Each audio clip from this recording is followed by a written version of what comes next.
Good morning, everyone. Welcome to IT Live, brought to you by Academy Sports and Outdoors. I am Texas Homer. This is Paul Wadlington next to me. Welcome, guys. We're happy to see you guys here. We're going to talk the key points of Sark's presser because we finally got some actual football to talk. That's pretty nice. That is nice. Yeah. Good morning, Roaster. And we're going to kind of go through it there. And then maybe at the end, if we have some time, we'll do the logos. No guarantees again. We might shelf it again and trick you guys. All right, I'm going to pull up Joe's thread that shows the key quotes here. All righty, let's pull these up. Give Paul maybe a chance to read these. A little better, Paul? Well, yeah, you really can see your eyes like trying to adjust. I took my own notes. All right, cool. So Joe has them chronologically. We can go through your notes, however you want to do it. You want to go through Joe's style, or you want to go through? No, we can go through Joe as the highlight. I think the main thing is Sark looked a lot different than he did during the playoffs. Yeah, he during the playoffs, like especially near that week before Ohio State, he looked worn down, man. And I think in this press conference, he explained some of the reasons why. Yeah. It's things we've touched on before, but so he's trying to prep Ohio State where he's got responsibility as the primary offensive coordinator for Texas, of course. Mm-hmm. But he's also trying to re-recruit his football team because the portal's open, right? No. I mean, it's just madness. So he's trying to recruit. He's also trying to do signing day for high school recruits. He's trying to keep his own team because all the other teams that aren't in the playoffs are just sitting there looking at every playoff team's depth chart saying, yep, hey, this guy didn't play much this. Hey, we like this guy, right? Let's reach out to him. Let's find out if he's happy. So he looked exhausted that week leading up to Ohio State. And I think you saw a tanned, rested, and ready Steve Sarkisian in this press conference. And he's got his battery back recharged. And yeah, he had some interesting things to say. So Sark does a great job of giving you some info. Doesn't reveal it all, but he's pretty open and pretty forthcoming if you ask the right questions. Yeah. And not if you don't ask the right questions. You actually feel like you're getting something from him. It doesn't feel like all coach speak, and it feels like you'll actually get real insight at times too. Which is nice because covering coaches where, they're doing press conferences and not saying anything is frustrating. So Sark is actually a pretty honest guy. He's well-spoken. I enjoy listening to his perspectives. And he's one of the few coaches that if you ask him like where the sport's going or whatever, he'll give you a real response. He has a good beat on the sport. And yeah, what did he describe the last month as a nightmare or something like that? He said it was fun and a nightmare. Yeah, exactly. So I think also, you're talking about the direction of the sport. He had kind of commented on that in that press conference, just saying, look, we can't think, well, this is how we've always done it. This is my structure. This is what I'm comfortable with. And he brought that up specifically and mentioned to the three, well, obviously we replaced position coaches, but then we elevated or brought in three assistants to sort of fill niche roles to help, the overall team. So we brought in a guy to coach the edges. We brought in a guy to coach nickel, who, if you look at his track record, he's coached at a lot of good places. And then they elevated a guy who's been with the program since the beginning, who was an analyst. His name is Michael Bemonte. And he was a quarterback at Rutgers in between 2011 and 2014. Also coached at Delaware, which is an interesting coaching pedigree, like the way they do stuff there. But he's going to help coach quarterbacks and help with the offense. So maybe he's a guy that I think they're elevating to help let Sark take a little bit of the load off in terms of coordinating the offense and all that. So I think that's another part of this too, is that Sark is willing to use the Texas budget, bring in a bunch of coaches. And we also brought in some personnel guys that I think are less publicized that are, I think, as important just in terms of recruiting. I think there's even a guy specifically tasked with retention. So his job is to kind of constantly re-recruit the football team and find out who's getting tampered with, who's getting offered what. Do we want to keep the guy or do we want to actually encourage this guy? Oh, well, you should entertain that offer. Sounds good, man. You should go play at Texas Tech. He's professionally paranoid. Yes, he's professionally paranoid, but also he probably allows soft exits, as it were. If there's a player who's like, hey, I'm getting calls from so-and-so, sometimes the answer to that player is, hey, not selling him on his future. Hey, you're just a freshman. Here's our plans for you. Or it could be like, yeah, it sounds like a good offer. You should take it. Yeah. And he talked about Dwayne Aquina too, his role specifically as kind of the elder statesman. Yeah. And that the other guys were younger and that he commands a certain respect. And I've heard some players, interestingly, because our worry was like, man, Aquina, when he was really shining, most of these kids weren't even around. But the kids have responded to his pedigree, which I think is great. That's what we wanted to hear. I know some recruits have liked the Aquina hire as well. So that's cool too. So that was what we're kind of worried about, do these kids know who Dwayne Aquina is? And they do. So that's important. But him commanding that respect, like you said, with younger guys filling in all the other spots, I think he wanted Gideon's replacement to have that kind of stability and aura. Yeah, I think that's true. I think it is true. I also think that's one of those things that the press creates its own self-fulfilling prophecy in the types of questions they ask. So they'll ask a recruit, what do you think of Texas hiring Dwayne Aquina? He's got a lot of skins on the wall. Yeah, exactly. He has this many. He's being recruited by Texas. He may want to go to Texas. So what's he going to say? Never heard of him? Or is he going to say, yeah, that sounds like a good hire for Texas? My favorite one is NFL draft. Like, what do you think of your former coaches? Like, a player is going to be like, I hate him. Yeah. They always it's always like we get free tweets every draft because, of course, the player is going to say something nice about his position coach. And we're like, see, our position coach, he's a good one. Well, and the media is so lazy that they generally have their story pre-written. Mm-hmm. And so they have the one filler quote that they need to type in real quick before they leave the press conference and hit submit. Yep. And it's usually the questions that begin with, Coach Sark, talk about that word. It's not even a question. Talk about. Yeah. Coach Sark, talk about how being the coach at Texas is the fulfillment of your life stream. Yeah. And then what's Sark going to say? Actually, it's not. The fulfillment of my life stream was big Notre Dame guy. Yeah, big Notre Dame guy. That's always been my dream job. Curses on Marcus Freeman. Yeah. It's such a lazy, but I don't know. I always laugh because people get engaged in this media cycle and all the questions are self-licking ice cream cones, right? Yep. There's really not a lot of open-ended questions that are actually like interested in what the coach has to say, or he can take it anywhere he wants. The media guy always tries to, establish parameters of within only that coach can answer within those parameters. So I would not do well as a head coach if I felt media people were doing that to me. I would be Belichickian. So you see why they get a little testy sometimes. And Sark will pull the veil sometimes. He knows how the game works. He's like, all right, I'll give you this for your publications. Like, Sark knows the game, but Sark feeds them the quote, and he's a good-natured guy about it. Yeah. I'm more of a prick, and I would try to be like, well, why you assume that's why do I have to talk about that? I don't even feel that was a key moment in the game. Yeah.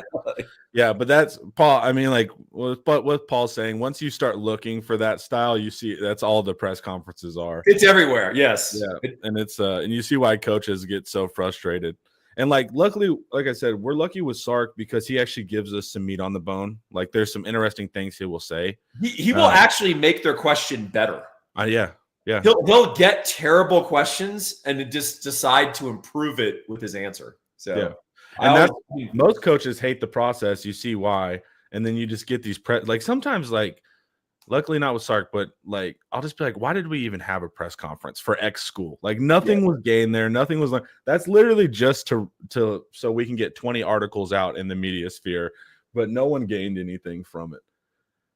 All right. So this is what you said here. We tried to beef up our support staff and our recruiting staff. So Aaron Joe, 2 first names. Josh Dunson, Tanner Martin, Jordan Mitchell as guys in that category. Okay. And then this is what I want to talk about too. We got a bunch of new faces on our football team. It feels like every year start over. That's the fun part for us. So Sark was talking about these 27 guys, right?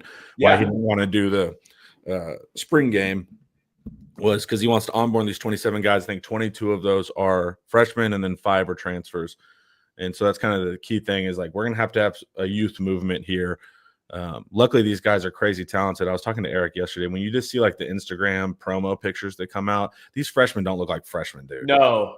It's like, okay, we're finally in a different tier and caliber of consistent athlete.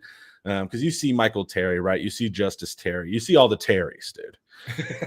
And you're just like, damn, dude, these don't look like freshmen, you know? And so I think that's the important thing.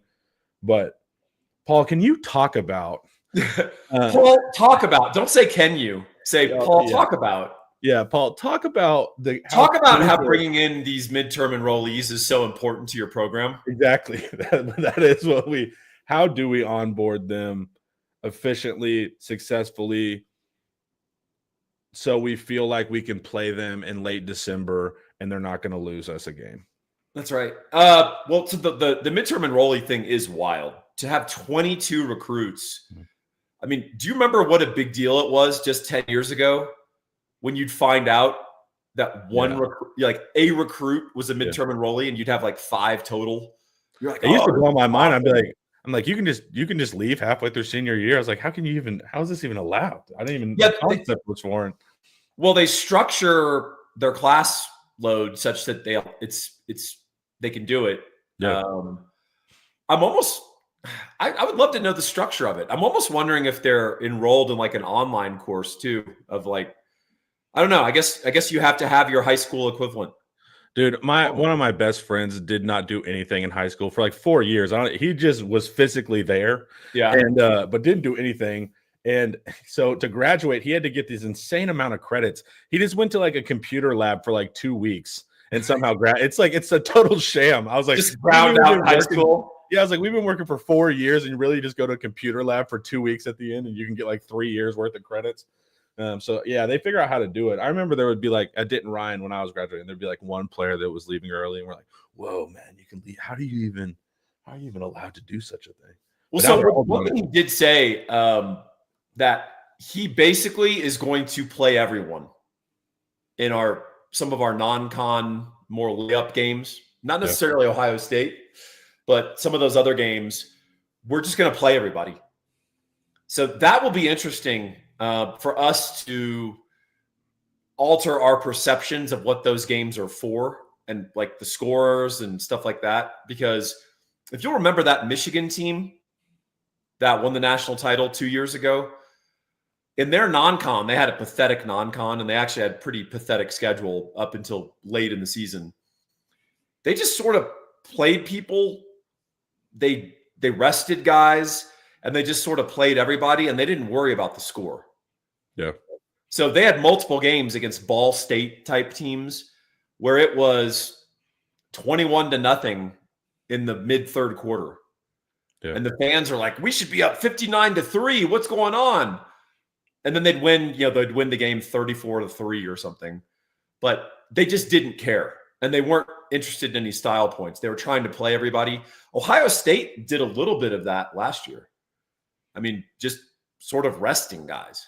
And I think we're going to see more and more of that. And so I think a lot of these young guys are going to get thrown into the fire.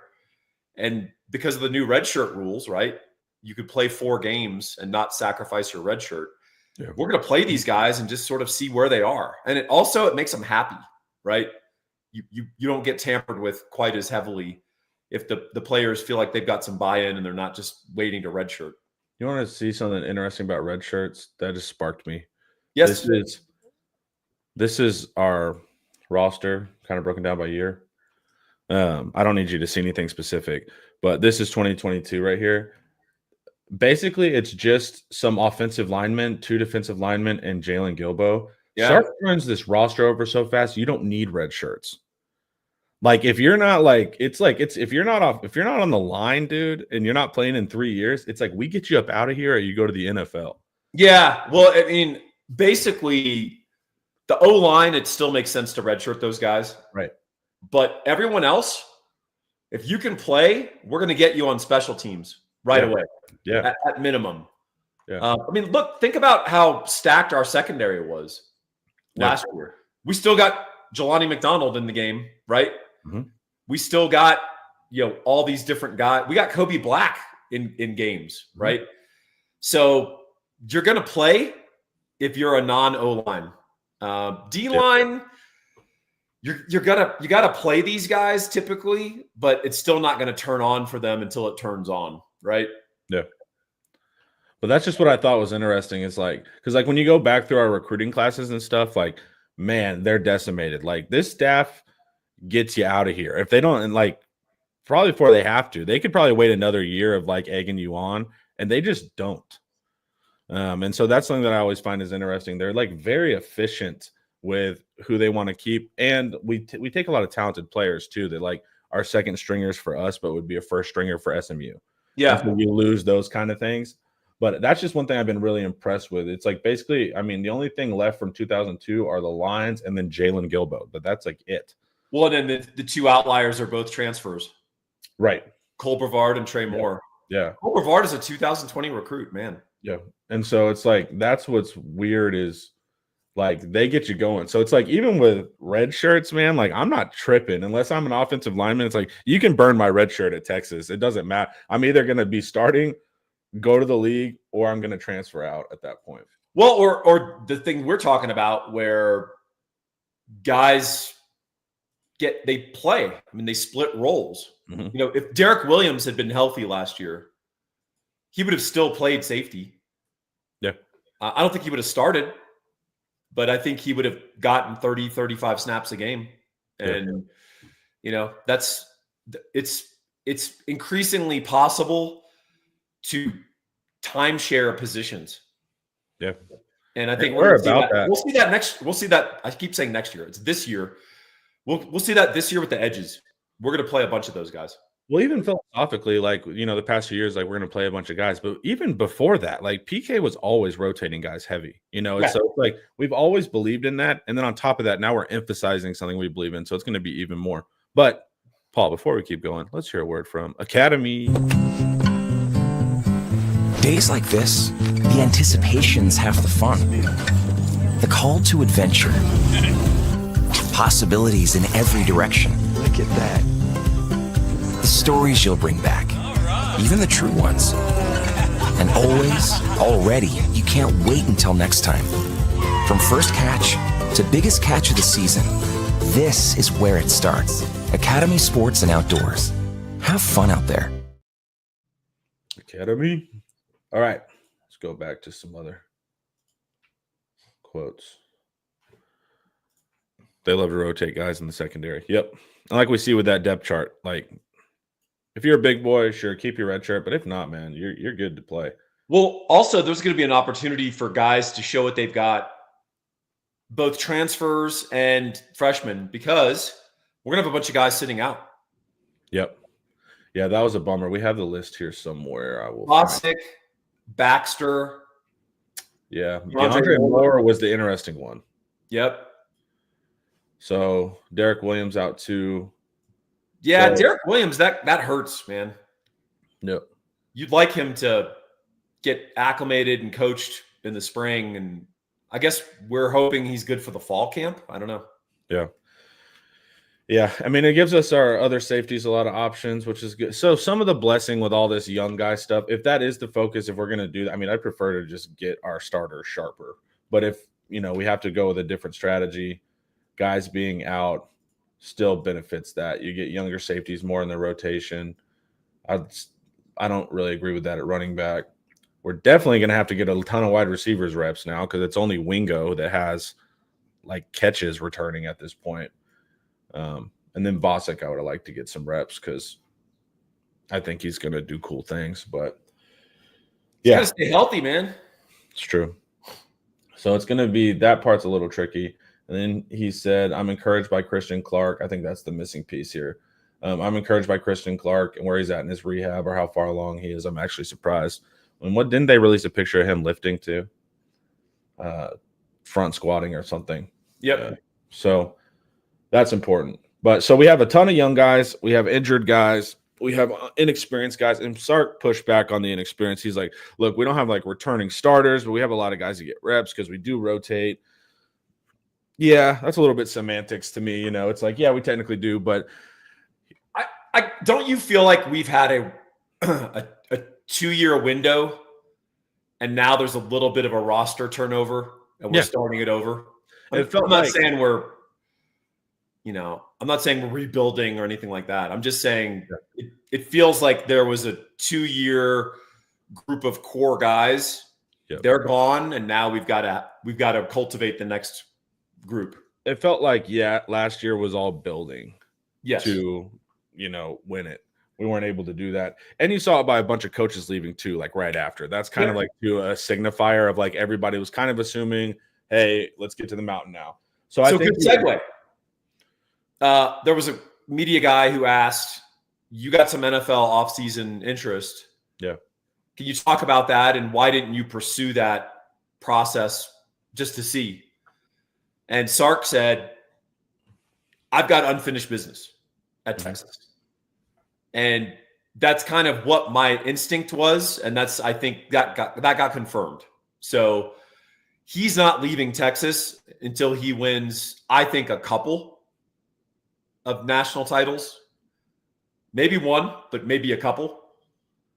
And then after that, if we lose Sark, it's not going to be to, people fret about like Alabama is going to be open or whatever. It's like, it'll be the prestige of the NFL. It'll be the NFL. And it may even be being able to select his job, because most coaches would take a NFL job, any NFL job. Yep. Sark might have the deliberation of, hey, I win a title at Texas. I don't really like the openings. Let's run it back. That was Harbaugh. Well, a lot of the NFL is just having a quarterback. You pick a team with a young quarterback who's good, and then you could build everything else out through free agency and through the draft. So yeah. I think when we lose him, it will be to the NFL. Yeah. So Sark said, I didn't come here to put on a hat to say I'm a head coach again, which we saw, right? I think he got offered Auburn, turned it down. I think that Mississippi State came after, turned it down. So he's waiting for Texas or a big brand.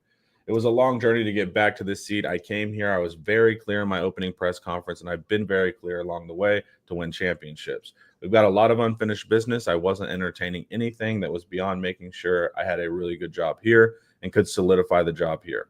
And I could hire the best people I could here. I could recruit the best players I could here to go try and do that. Here's the problem with that. He doesn't wear hats. That's true. So he just lied right to our face. Well, he lied. That entire thing is just lies. Yeah, I couldn't. Yeah. I think Sark's going to take the OU job. Yeah, for sure, dude. I think he's going to take OU and A&M. He's going to be the first dual head coach, dude. He coaches at every part of the rivalries. Yeah. He's going to be turn into like a CEO. They have multiple businesses. He's going to be the first one to franchise out and be the head coach of multiple teams. I got to tell you, I don't think College Station is Sark's vibe. Yeah, I don't either. But that was good. Now, did Sark's agent feel that same way? I don't think he did. I think Sark's agent did a good job of doing that interest. But also, I don't have any problem with any Sark raises because he played it. He's done it the right way. When he took the job initially with us, he wasn't that high paid. He's like, I'll prove myself. Yeah. And he did. So, Sark's money has been exactly how you expect. It didn't feel like a Fisher contract where it was all gamesmanship and leverage and all that kind of stuff. Seems like every dollar he's been willing to earn it and has earned it. Yeah, I think that's right. And in fact, I'm going to be putting up an article right after this at Inside Texas of the programs who have regrettable coaching contracts right now. Yeah. They're basically trapped. The old expression, it's cheaper to keep her. Yeah. I think there's some programs that are having to do some tough math, trying to figure out, what do we do? And then also, I think there's a weird, and this can get addressed in 1 year, but there's a weird paucity of obvious candidates. So if you think back to, you remember Urban Meyer at Utah? Yeah. So I remember I was writing at that time at Barking Carnival, and I was like, Urban Meyer is going to be a star. It's just a question of what program he chooses, because literally every program in America is going to try to hire this guy. And that's how it turned out. And there's usually guys Jim Harbaugh, once he'd proven himself at Stanford, that was just obvious, right? I don't see that clear guy right now. Do you? No, I think the one that everyone's like, hey, we got to watch out for is like a Dillingham, but I don't think he's even in that. He's not in that realm, you know. But it's like, Because here's why: he's had a year. right, he has to put together a few things, and that's where he gets his pick. I thought it a little bit with why am I blanking on his name? Summerall's another guy people talk about. I thought Napier with Louisiana had proven it really well. And people were mad at him, but I still don't believe in Napier. But that Napier is like the last coach I felt that about, where I'm like, he's gonna pick his Power 5 whenever he's able to come up. But yeah, right now, Dillingham is the best one. The bummer about him is he's just got 1 year. correct. And it's incredible what he did. Yeah. But man, you'd like to see This next year is gonna be important for him. It will be, and you'd like to see a couple more data points for him. Yep. He is the guy. So if tragedy happened, or let's just do the hypothetical, all the jobs are thrown open and Sark's not available to us, I would go get Dillingham. That's the fear is that OU is going to make that move. Yes. So what we really want, and I know this is so antagonistic to everything we believe as Longhorns, you kind of want Venables to go 8-4. Mm-hmm. Make it a decision. And then you want Dillingham to go 6-6. Yeah, exactly. You want to make it politically really difficult that you want it to be bad optics, even if the problem is OU typically follows process over optics in their hires. Yeah. But if you can get OU to keep Venables, lose their window, because here's my prediction. Write this down, everybody. I think a bunch of good jobs are coming open this year in college football. A bunch. And some you could probably suspect. I think some will be unsuspected. That might be like trickle effects of other jobs coming open. But last year, there weren't a ton of great jobs that came open. Yeah. I think this year, you're going to see some. I think some people are going to disappoint, and people are going to make moves because there's a sense of urgency now. I mean, right. With the sport changing, people are looking. Ed Orgeron got fired at LSU 2 years after a national title. Yeah. That was arguably one of the greatest college football teams to ever play the game. Yeah, it was. So, but that shows you how sped up everything is once people realize that's not the guy. I mean, in the old days, we would have been forced to keep Charlie Strong for 4 or 5 years. Yeah, it's a slow death. Yeah, and now teams are realizing, like, if it's not the guy, best do it now because you're going to have to do it eventually. So I think that there's going to be several good jobs that open up this year, and I think you're going to see a crazy realignment of coaches like we had, 2-3 years ago? Yeah, what was that like the LSU USC era? That was cool. That was it's not every year that LSU and USC come open. And they made Michigan comes open. They made two splash hires at the time. Splash hires, huge. OU came open, right? LSU, USC, OU. Those are big time programs. That's not common that 3 programs of that quality come open the same year. I'm not suggesting that level this year, but I think there could be some interesting stuff goes down if we don't get performance out of Florida, out of OU. I think people are too trapped with USC and Lincoln Riley. Mm-hmm. I think they haven't made the correct hire since 2000, Connor. Yeah. So anyway, back to our press conference. When you think about SC, what's going on over there, man? Because I saw something interesting though. Some recruiting evaluation, they did based on where you're from and who gets the NFL. They found that California is one of the most overrated markets in recruiting as far as like getting guys to the pros, bang for your buck type thing, not overall numbers. But I thought that was interesting because we always go Texas, California, Florida, but they're saying that California lately, and this could be also because the West Coast college teams weren't doing that great. That's it. It's a development issue. Remember, so you could say, well, the state of Texas underachieves. Texas has great recruiting classes, and they put 0 guys in the NFL in 2021. Yeah. Well, there's a development issue. There's, Also, arguably, I'd say not even arguably, objectively, USC is the only serious college football program in the state of California. Yeah. So that's a massive advantage to them. Which is also weird. I guess the institutions are just so academic, but it's like for a huge state, it ain't academics. It's culture. It's UCLA vastly underachieving. Yeah. And then Oregon has become a de facto California school. Pretty much. Yeah. If you want to, you go to Oregon now because of their cool factor. Those damn jerseys just hypnotize the youth. That's right. And, lots of direct flights on Southwest. Yep. Did you hear that Southwest canceled its bag policies? It's free bag policies. Apparently, everyone on Twitter is very upset about that. Ooh, this would be like Spirit. Mm-hmm. Dude, we're gonna have brawls. You're gonna have to pay for your complimentary water. Great. Yeah. Paul, who's the best mortgage man in all the land? Let me think about that. Gabe Winslow. Bingo. Oh, that was the right answer. Yes. We're going to keep him as a sponsor. Thank God I nailed that. If I'd said Joe Schmidt, he would be so pissed. He'd probably pull his ad. But he doesn't have to because he's the best at what he does, and we love working with him and for him. You can reach him at 832-557-1095. Why is he great? Over 2 decades in the industry. He has a law degree from a top 20 law school. He's a National Merit Scholar at the University of Texas. This guy's sharp, and you want to mind that sharp running your most important financial decision of your life, Connor, buying a house.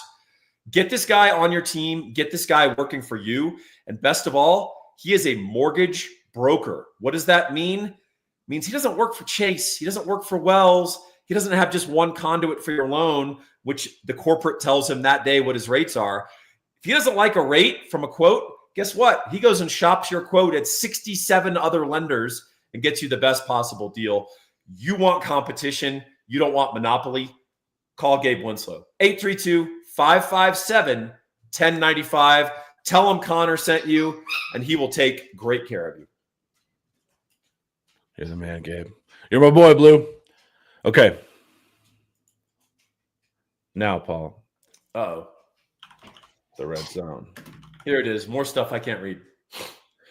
I'll read it aloud for you, Paul. Thank you. Sarkisian on the red zone. Oh, no. We've just got to execute, man. I mean, what else could he say, man? He's not going to. A frustrating deal for us. But that's the worrying part. If we're getting down to we just got to do it. And here's the thing. This quote would make me mad if I felt like Sark didn't try everything. It's like over the past few years, it's like, let's install Arch. Let's go 14 personnel. Let's pull defensive tackles and make them fullbacks. Let's spread it out and see if Quinn can hit the corners with Golden. If Sark was just let's try a toss to Trey Wisner. Exactly. Let's try to run it up the middle. This would make me mad if Sark was totally inflexible and just banging his head against the wall, trying nothing different schematically, nothing different with personnel. But if you watch the season, Sark was fighting for his life every week, trying to find a wrinkle that would work. So the reality is we've just got to execute, man. And so that's going to be the big thing. Now, this has been 2 years of this issue. That's where I'm like, what's going on? And it's got to be an offensive line thing. So, and it's most likely an interior offensive line thing, which we're turning over. So maybe there's some hope there, but I am frustrated that we're not as a team of this caliber and this caliber of athlete. We have to get so creative to get a yard when really it's just like, man, can we just, run inside? Yeah. So the little triangle of center, guard. Yeah. That is important, getting push. And then if we do some more gap schemes, which Sark is suggesting we're going to see more of, you're going to get runners like Jarek Gibson, potentially CJ Baxter if he's healthy. You've got bigger guys running downhill, and that can make a difference as well. You're not trying to crease someone in the goal line. Yeah. Sometimes you just need to have a violent jumble of bodies, and you win the push battle. You win the rugby scrum. You win the sumo match, right? Yeah. And frankly, Hayden Connor, he was a tremendous pass protector, never really very powerful as a run blocker, never got displacement, never moved guys, more of a screener. Yeah. Jake Majors, I'd say, better than Connor in that regard, but that was not necessarily a strength. Yeah, still a center. He's still, and then and then honestly, I didn't, not to throw shade on Kyle Flood, but I didn't like our pad level as the season wore on, particularly. If you look at our pad level in goal to go situations, we've got guys firing out, kind of standing up, like trying to feel the block. You just need to go, man. Like, so Arkansas did not have a very good offensive line last year. But if you watch them, even against us in red zone or goal to go situations or even short yardage, they just mash. Like, big dudes just fire out and catch a piece of a body. And then a big back runs behind them and they convert. Same thing for Florida. Yeah, I was going to say Florida, yeah. And people are like, well, we were blowing them out. Well, we were trying, like, we were still trying. Like, we weren't just going to concede that. But that's a combination of the mentality of the offensive line, pad level, physicality, but also the backs. Like, you've got to stick it in there, man. You've got to drive your legs. You got to get low. And the bummer is Jarrett Gibson fits that description, but ball security issues. Yeah. And that's where it's going to show too. That's where it's going to show because you're pushing and guys are trying to dig at the ball. Yeah, they're being told to go for the ball because you're at the 1 yard line. If he's going to get the first down, try to strip him, hold him up and strip him, right? Yeah. So and the other part is Quinn Ewers, had some weird turnovers down in the red zone where you don't trust him fully. Yeah. And so I just feel like you've got to get some traction in one area, and then you can build off of that. So this is these 2 points here. Sark talked about getting ideas from visiting other NFL coaches. He should go see Sirianni and learn a little bit about the tush push. That just goes to the idea of, developing one type of play style, but feels like they need to simplify the run schemes and just stick to what they're good at. So I think we've talked about this too. It seems like there's a pretty wide menu of run schemes that we execute. And we know that practice is scarce, right? So whenever you're practicing, you're going to major and you're going to minor. It's not that they're all getting equal reps, I would assume. But whenever you do go this broad, I mean, we can technically run pretty much every scheme. But what if you just ran 3 really well opposed to 7 pretty good? How does that make a difference in the goal line? Second thing, what does the threat of a Manning pull, a Manning read, do for us as well? Because Quinn did it a couple times, and you would catch people off guard because they don't see him as a run threat. But if they're paranoid about Manning every time at the goal line as a run threat, does that give us some more optionality? What do you think? It does. And Blake, here's the frustration. What are we good at? Right. Because outside zone was phenomenal for us in some games. Clemson, unbelievable. Against A&M, really good. Against OU, popped a couple of big runs running outside zone. And then that same scheme was useless against Ohio State, against Arizona State. So, that's the problem is the coaches are like, what are we good at? And it varied game to game. And it didn't scale. Yeah, it almost felt like outside zone, we were more exploiting the other team's ineptitude more than our ability to execute it. So coming into Clemson, I don't know if you remember, but I was like, dude, there's something off with their defense. Like, yeah, look at their athletes and the bodies out there, they should be much better. Yeah. And there's something weird.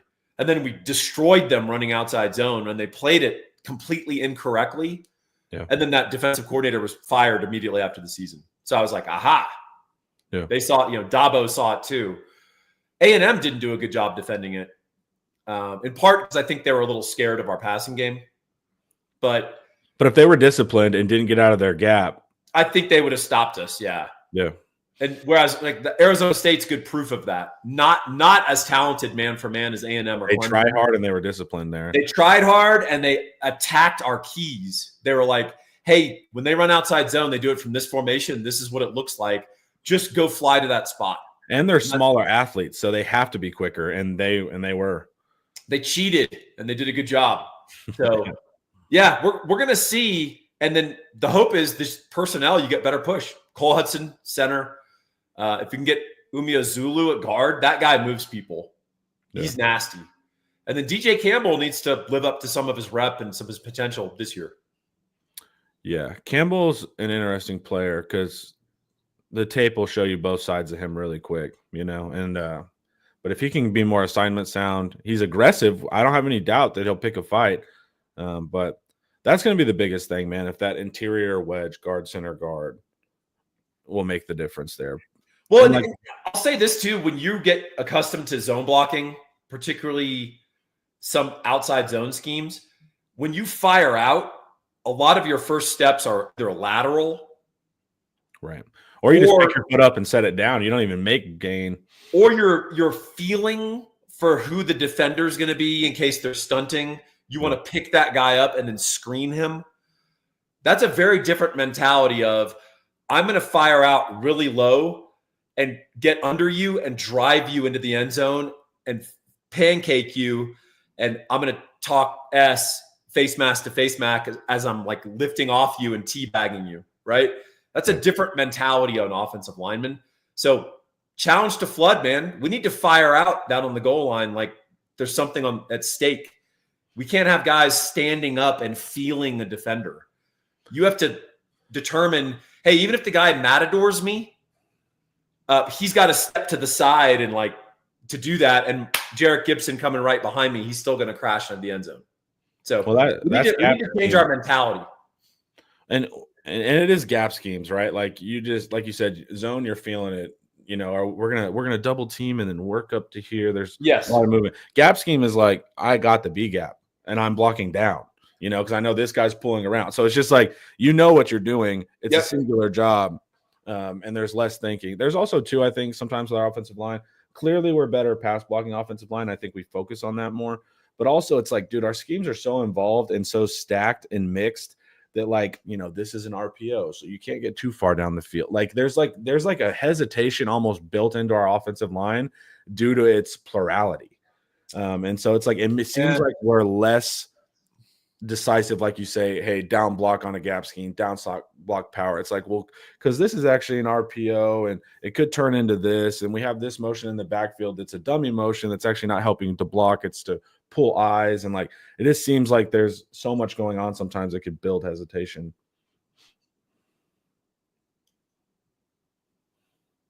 Talk about what I just said. Yeah, talk about what I just said. Sark, isn't it true that the reason you're struggling in the goal line is that you don't want it enough? Yeah, exactly. Talk about not wanting it enough, Coach. Yeah. But that's going to be the biggest thing. Are we going to be any better trotting Hudson out at center? He couldn't supplant Campbell at guard. I mean, we'll have to see, man. There's like NATO's the one that I'm most excited for. But I mean, if we're in year 5 and we can't get a push on offensive line, what are we doing? Yeah, but I mean, NATO needs to spend more of his GDP on defense. Okay, I mean, to take it seriously. I was like, how are you gonna connect this? I was like, GDP what kind of metaphor for football are we talking here? Yeah, no, so NATO apparently is physically there in terms of run blocking and moving people. He seems to make mental errors. And that's something you really can't tolerate on your O-line in pass protection, because as much as we're frustrated with some aspects of the run game, pass protection is more important in modern football. It is. That's why those guys get paid too, man. Well, and when they talk about the NFL, about a great O-line, they're not talking about their run blocking. Right. They're talking about their pass pro. And if you want to see evidence of why pass pro matters, go watch the Chiefs Eagles again. It matters even when you got Patrick Mahomes at quarterback. And it does matter because there's always like some scrappy Middle Tennessee team that can run block like crazy, but 100%. It doesn't matter. But it doesn't matter because they can't pass block and they don't have, like NFL size. So yeah, when we're saying like whenever people win the award, you're winning the award for like who has the least sacks on a quarterback. Well, I mean, classic Nebraska Veer teams, their O-line were like 6'1", 305. Yeah. And those dudes were nasty, super strong, mobile, and like big, thick neck roll. But you get that guy in 3rd and 18, and Eric Crouch is getting sacked. Yeah. It was ugly when they try to pass pro. They have to be good at run blocking because they But have here's to the move cool forward. thing. If you want to be a contrarian, and you talked about like the FBS level program, Appalachian States or whatever, go get all those guys because they're still available. They still exist in the ecosystem, but major teams don't take them anymore because they're like, I don't want a 6 foot tall guard. They don't have the traits. Yeah. He can't pass pro. And it's like, dude, let's run the ball. Let's go. Remember that Georgia Southern team that ran the ball all over Alabama, like classic Nick Saban, Alabama D. And Saban was like, yeah, they're awesome at running the ball. And all of their offensive linemen and their backs are guys that used to be at major schools back in the day, but we shifted to the passing game. So now they're playing at Georgia Southern, and my dudes don't know what the option is because they don't see it in high school. Yeah. So it's pretty funny. Talking about traits, Sark says he thinks 15 to 16 guys should have been invited to the NFL Combine. Oh, he thinks Gavin Holmes and Silas Bolden should have gone. Yeah. Right? Yeah. I mean, he would know better than me about traits. I mean, he literally coached in the NFL. I thought we were fairly represented. I think we're going to get 13 guys drafted. You think Hayden Connor's going to get drafted? I think he's got a shot. He doesn't have to be drafted for us to hit 13, though. It's who you broke it down, Jake or Hayden. You had to get one of those in. Majors for sure. Blue, you've got to make sure he gets drafted. Helm obviously has to get drafted, which I think he will. I mean, because we've got. I think his performance was that disastrous. No. Okay. I'm just saying. I'm just trying to play like worst case scenario. Is he guaranteed to be drafted? No. Yeah. I mean, I think Matthew Golden is guaranteed to be drafted. Yeah. By that metric, sure. The way I think of it is I think we've got 9 or 10 guaranteed layup draftees. So then it's about finding 3 more. And I think Majors, Blue, Connor could definitely be drafted. And then Vernon Broughton's going to be drafted, I'm pretty sure. Yeah. So Sorrell will be drafted. Yeah. So I think we can get to 13. 12 is probably the better, more conservative floor. Yeah. What did we have last year? 11? 11. So yeah, we could. I think we're going to break the record in the seven round draft. What's our record? 12? 11. Our record is. Oh, last year was the record in the 7 round draft. Oh, cool. Oh, wow. I thought we had to get draft used to go to like 12 rounds. So right. I thought 13 is what broke it. I didn't know 12 could break it. I think 12 breaks it. Cool. I'm excited then. Let me look over here. Schedule. Oh, yeah, because we're doing the NFL style, right? So 3 weeks will be Tuesday, Thursday, Saturday. 2 weeks will be Monday, Wednesday, Friday. They're going to practice 3 times a week for 5 weeks. And I think Sark said that they're going to have their scrimmages, but something along the line of like, hey, we're not doing these like slugfest 140 play scrimmages. Paul, what the NFL players have these kind of light schedules and we still see good football. Are you like of the old school of like they need to hit, or are you like, hey, this is modern football, you're just taking unnecessary wear and tear? They need to hit at the college level. Yeah, I think it shows in your physicality. I think it shows in your tackling. NFL players they're pro players. Yeah. They kind of already know what they're doing. By the way, go watch some Saquon Barkley runs from last year. Like tackling is not like elite across the NFL right now either. So do you need it in the spring or can you wait till the fall? I think you have to have at least 2 or 3 days in each period, spring and fall, of intense hitting. I'm not sure you need to do like Oklahoma drill every day. Like old school football was like, like caveman. What did Ian call it? 30 minutes of Oklahoma drill. It's Ian called it Neanderthal. And that's, I do think there is something to the idea of you need to get used to contact. Like you can't do everything in shorts at the college level, especially because you're still learning the game. And, tackling is not universally awesome in college football. So, yeah, you got to walk a fine line. I think part of it, here's the math, and it's awful to say. Nick Saban was very comfortable losing a starter to an injury, practicing very physically, because the incremental improvement in every other player offset that loss. Yeah. Your depth became so much stronger. That's it. So maybe the answer is you hit hard, but more guys are doing the hitting, like because we intend to play everybody. Maybe that's one of the ways that you kind of spread the risk, so to speak. Also, you're holding out several guys this spring. So some of that's probably just precautionary.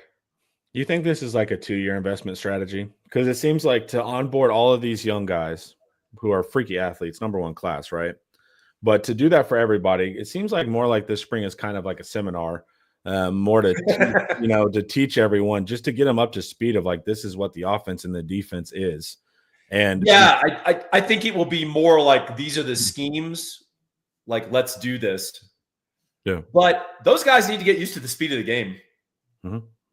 I mean, Ryan Wingo moves around a lot different than the guy that they covered who played for Skyline. Well, these star athletes it's the first time they're going to be like, oh, everyone on the team moves like me. Well, it's going to be weird too, because when you're that good, it's like, oh, all the older guys are stronger than me. Yeah. Like I'm getting moved around. That's never happened to me in high school. Yep. I mean, the guy, God, I'm blanking, Justice from Georgia, Justice Terry. Yeah. He played small classification Georgia high school football. Dude, in 8th grade, he looked like a grown man. And he's playing like offensive linemen that are potentially 5'9", 205, right? Like he's never been moved around the high school level. Yeah. He's going to go into a drill where Nato Umeazulu is going to pancake him. And he's going to have to figure out, how do I adapt? How do I level up? And so that's another shocking part of this, that you don't want to deprive them of that physicality of not knowing, because you'd rather find out in practice than find out against Michigan. It seems to me like we were talking about how last year was building. This seems to me like we'll take a little bit of a step back. I don't know if that means one less win, what it means. We're not going 7-5, not what I'm saying. But it feels like if you're trying to onboard everybody, get everyone on the same page, that's going to take longer than just focusing on your starters, right? Yeah. So it seems to me like this strategy really pays off either at the very end of this season when depth is kicking in, but it really feels like this strategy pays off investing this heavily in everybody in the spring next year. And so that's what because this class is going to be a special class. If you just look at the names from the depth chart. So it seems like too, this is kind of a longer term strategy that you'll see later in the season of really paying off. Because I don't think I had to guess, and teams can surprise you and they can show up early. If I had to guess, 2026 Texas will be a better football team than 2025. Right. Yeah. Yeah. And that, especially with like a second year arch and stuff like that. Because if everyone's getting reps, that means naturally that people are getting less time together, meaning that you're going to have less time to develop true chemistry and rhythm, especially on the offensive side of the ball, especially when you have DeAndre Moore out. Ryan Wingo's the only guy returning with reps. So you're going to see. So the good thing is every receiver will have a relationship with Arch, but we don't know if every receiver is going to have like that magic with Arch. And so here's a piece that's nerdy logistics football, but part of what made Nebraska in the 80s and 90s was that they had a lot of bodies and they would run 3 practices at once. Yeah. They trusted their GAs because a lot of them were guys that were from Nebraska. They didn't do the cross-pollination thing of like, let's bring in a GA from here. And, they just be like, this guy graduated Nebraska and played football for me. You're going to run the 3rd team practice. Yeah. And you're going to run it at the pace that we're running a 1st team practice. We're not going to stop and instruct during practice.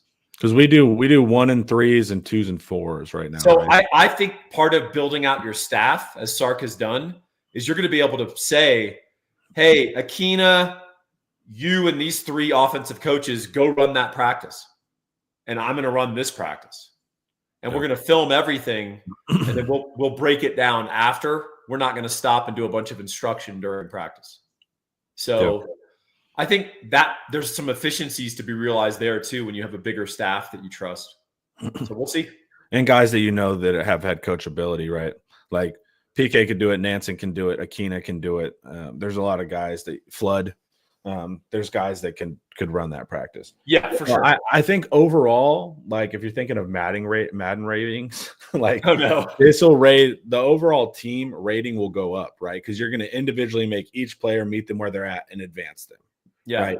But I do worry that you're not maximizing the top of the roster as much because you've spread it out. Well, so your depth doesn't come into play when you're in Gainesville.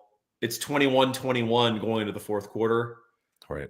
I don't mean people are like, well, yeah, it does come into play. You put in new pass rushers. But I don't mean that. I mean, we have 7 above average receivers. Yeah. It's like, well, 3 of them are out there actually making plays. Yeah. You'd rather have 2 superstars and a scrub out there, right? Yeah. So there's a value to the Ohio State approach last year where they just went and bought a team to complement guys that returned who shouldn't have returned in a normal year of football. Yeah. But they were able to pay him enough NIL. So you get Denzel Burke back, you get Travion Henderson back. And then you kind of have this good team. Ohio State's weakness was actually kind of depth in some areas, but they never got exposed because they decided to play slow. And they also, frankly, and their top line was so damn good, that's right. That you're ahead anyway. So you don't that's really right. Yeah, that'll be the interesting thing. Does it raise all boats here, or do we end up losing some top end? And if we lose some top end, does the added depth make up for it, like you said in one of your earlier points? That'll just be the interesting thing. Now, it's even if I told Sark, I want you to maximize the top line, we can't. Like DeAndre Moore's out. Yeah. We don't have returning guys. Like Ringo's returning, but not in that true sense. So it's like, even if you want it, like Sark is almost having to train everyone too, so Sark can figure out who even is the top line here. That's going to be interesting. More being out. So we know it's Ringo. We know the slot would be more. And then we're likely going to go to the portal post spring and get us a wide receiver too, which also wouldn't have been there for the spring. Therefore, wouldn't have been able to develop the relationship with Art. So it's like, that's where it's a little tricky in maximizing. And that's why my point is, I think this is going to be a slow build to next year. Arch is number 2. How we built to Quinn in year whatever, how we just year 4 feels like the ebb is going to be like that. Well, this portal window, April 16th through the 25th.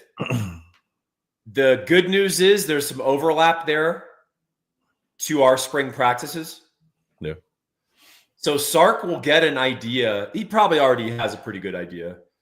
But if a random dude like Aaron Butler is just uncoverable, then that can alter some of your calculus, right, what you're prioritizing in your bidding, right? So we may not have to overpay for a certain position if a guy is really stepping up.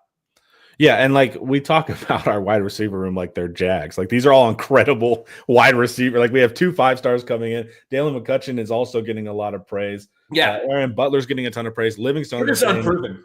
Yeah, they're saying like, so just because they're unproven does not mean these are not good players. So like some of these guys are going to absolutely shine and surprise us.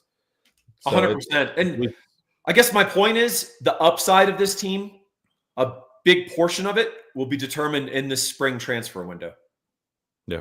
Because we were super distracted. So one, there were not a lot of awesome athletes available in the fall portal just because of people did a better job of retention. Also, we didn't have a bunch of coaching turnover. Right. The best way to get players in the portal is have a bunch of coaches leave their programs, because then you get the full 30-day window and you can just do a full deep dive on someone's roster. I mean, do you remember how much movement there was last year? And not last year, 2 years ago and 3 years ago? Like it was crazy. Yeah. We're not getting that that last year. And teams are also learning how to defend now. They're not caught off guard. They're retaining. And so spring, I think you're going to see either the portal's not such a useful tool, or it's going to be real bidding wars on some quality guys. And Texas is going to be playing a big role in that, because that's going to be an opportunity to raise the upside of this year's team. We may focus on seniors and grad transfers and guys like that. I'm okay with that. Yeah, we need experience. I'm down with that too. Yeah. And that's what this is going to be about. And then we'll learn a lot about how our coaches perceive this current team based on who and how hard we pursue in the spring portal. Watch that. Yeah, that is going to be important. I think maybe some experience at tight end, wide receiver. We'll see. I've heard too. Eric said, hinted at maybe a offensive lineman.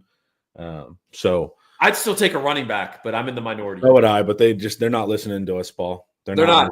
They don't respect our deep football insights. Yes, it's like, come on, guys. Do you want to win? Listen, That's right. Listen to us. All right, dude. Thank you for your time, Paul. I enjoyed it. Chat.